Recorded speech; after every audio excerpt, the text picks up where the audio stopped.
Patuloy na pinag-uusapan ng mga netizen ang kinakaharap na issue ng It's Showtime, kasunod ng mga reklamong inihain kaugnay ng isang segment ng programa. Dahil dito, marami ang nagtatanong kung ang buong noontime show ba ang posibleng mapatawa ng parusa o kung ano ang mga host lamang na sangkot sa naturang segment ang maaaring managot. Hati ang opinyon ng publiko sa social media.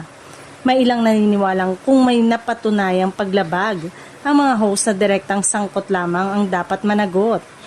Para sa kanila, hindi umano makatarungang madamay ang buong programa at ang iba pang mga host at staff na walang kinalaman sa insidente.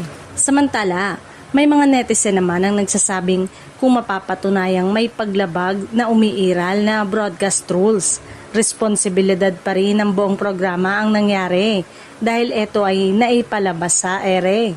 Ayon sa kanila, mahalagang pairali ng pananagutan upang maiwasan ang kahalintulad na insidente sa hinaharap. Sa gitna ng magkakaibang pananaw, marami ang nananawagan sa Movie and Television Review and Classification Board na maging patas at makatarungan sa magiging desisyon nito. Hiling ng ilan na ibatay ang anumang hatol sa mga ebidensya na umiiral na regulasyon at hindi sa pressure o opinyon ng publiko. Sa kasalukuyan, wala pang inilalabas na final na desisyon ng MTRCB kaugnay ng usapin.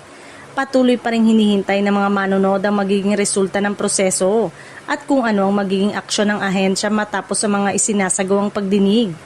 Habang wala pang opisyal na pasya, nananatiling palaisipan kung ano ang magiging kahihinatnan ng It's Showtime at ng mga personalidad na sangkot sa kontrobersya.